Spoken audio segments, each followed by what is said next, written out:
The title of this video is a little misleading. I won't be going over every single weapon, but instead all the weapons you need in order to get every ending.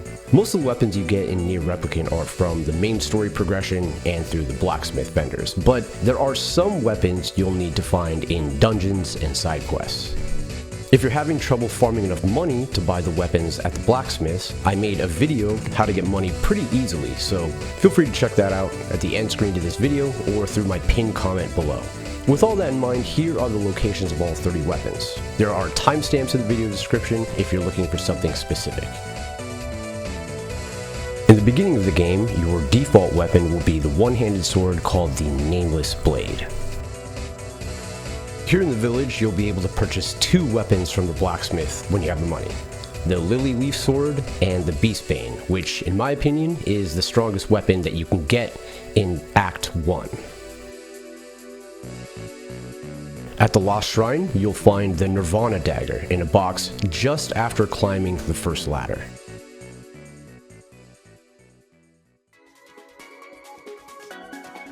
On your way to Seafront for the first time, you'll get the Moonrise by saving a guard from a group of shades.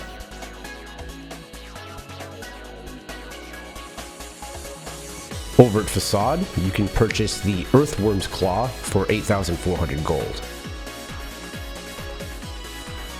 After you've cleared Barren Temple, the King of Facade will give you the Rebirth sword. In the Force of Myth, you can get the Faith weapon, but in order to get it, you'll need to free the other 2 villagers from the Deathdream. For the girl, choose answers east or north anytime you're asked what direction to go in. For the guy, the answer is the real one is Beta. And after you're done with that, just head over to the Village Elder to get the Faith weapon. Now, if you didn't get this weapon in Act 1, you'll have a chance to buy it in Act 2 from the Aerie's blacksmith shop. So keep that in mind if you didn't get it through this quest. I hope this info helps you out because I know a lot of people were kind of confused if you could still get the weapon if you didn't do the quest. And hey, there's a very hidden and secret weapon by liking this video and commenting below. It honestly serves no purpose other than just showing support for the channel. Anyway, back to the weapon hunting. For the last weapon in Act 1, called the Blade of Treachery, you'll find it in Emil's mansion lying near the save point. In total, that makes up 9 weapons for Act 1. In Act 2, there are 21 weapons to pick up, but you'll first start off with Kusanagi, a 2-handed sword, and the Transience, which is a spear. They're both given to you at the very start of the act. Over here at the village, you can purchase the Axe of Beheading and the Sunrise from the Blacksmith. Now, I personally didn't buy them from here, as you can see in the footage. I bought it from the Aerie, but just know you can purchase it from the village as well. Keep in mind that if you didn't get the Faith weapon from the Force of Myth quest, it'll show up here for you to purchase. Over at Emil's mansion in the underground facility, there's a room full of boxes where you'll get the SA keycard. You'll need to destroy the boxes in order to find the Fang of the Twins weapon. Once you get to Seafront, you can purchase 3 weapons from the blacksmith: the Vile Axe, the Spear of the Usurper, and the Phoenix Dagger. Buying everything will cost you 77,000 gold, so buy these whenever you have the money. While you're heading to the Lost Shrine through the rear path, you're going to find the Devil Queen's Spear after you climb the long ladder.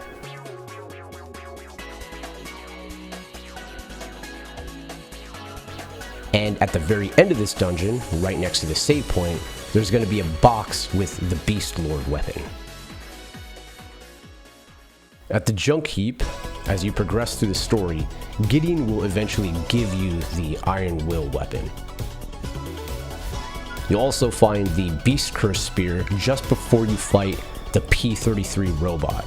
It'll be in the box right near this save point.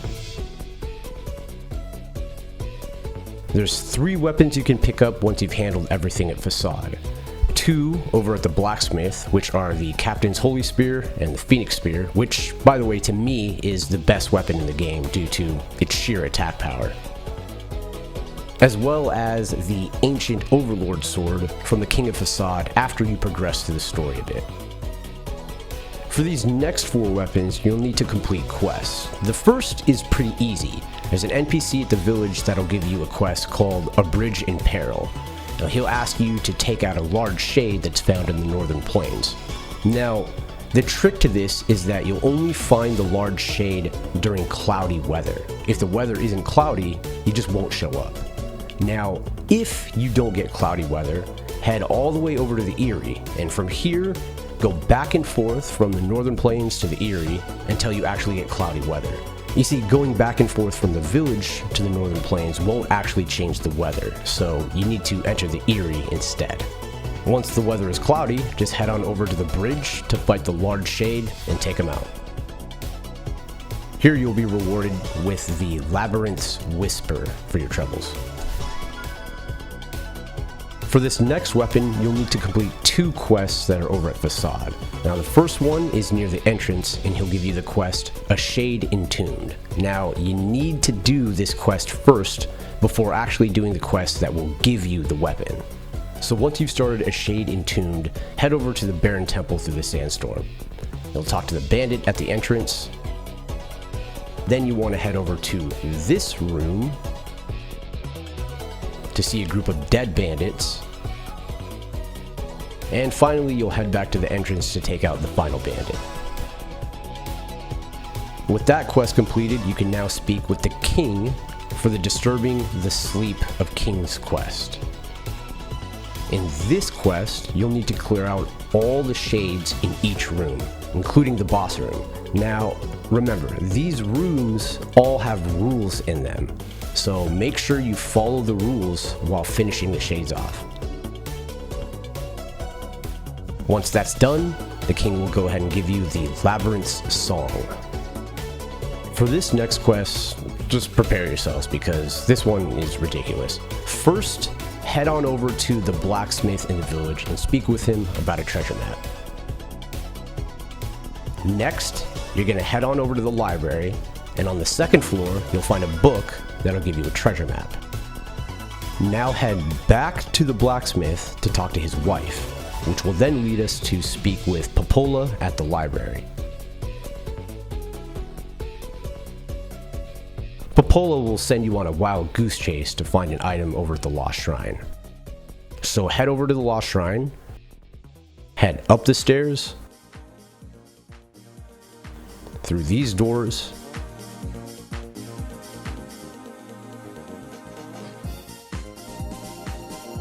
and you'll want to head to this room to pick up the pile of junk item. With the pile of junk in hand, go ahead and head back to the blacksmith and talk to his wife. Now, you'll need to go to Facade, all the way over to the Strange Things store, and trade for the gold coin. After that, you'll take the gold coin to the blacksmith to get another map. And finally, to finish this quest, head on over to the Northern Plains. Go under this bridge right here to find the Labyrinth's Shout just laying on the ground.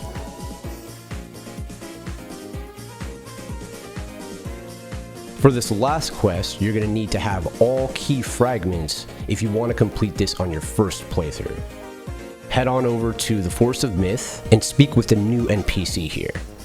She's going to ask you for an Eye of Power, which can be found over at the Lost Shrine.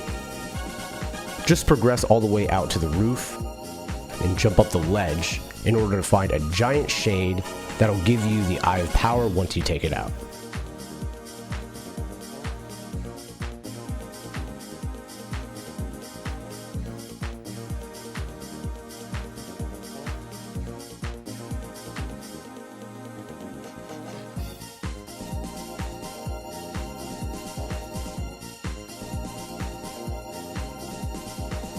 Now you're going to head back to the fortune teller and allow her to tell your fortune.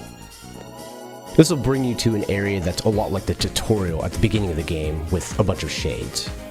From here, head inside the building and you'll see the iron pipe right here. Now, if you didn't want to do this quest, you can just beat the game a second time to get ending B, and that'll give you the Iron Pipe automatically. The final two weapons can be found at the Shadow Lord's castle. The first is going to be in a box near the birds that you speak to, and this will give you the Phoenix Sword. And the last weapon, which is the Dragoon Lance, will be in a box just after you fight the Shade Boar.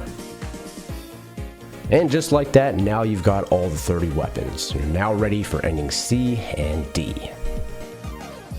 As always, a like and a comment is always appreciated.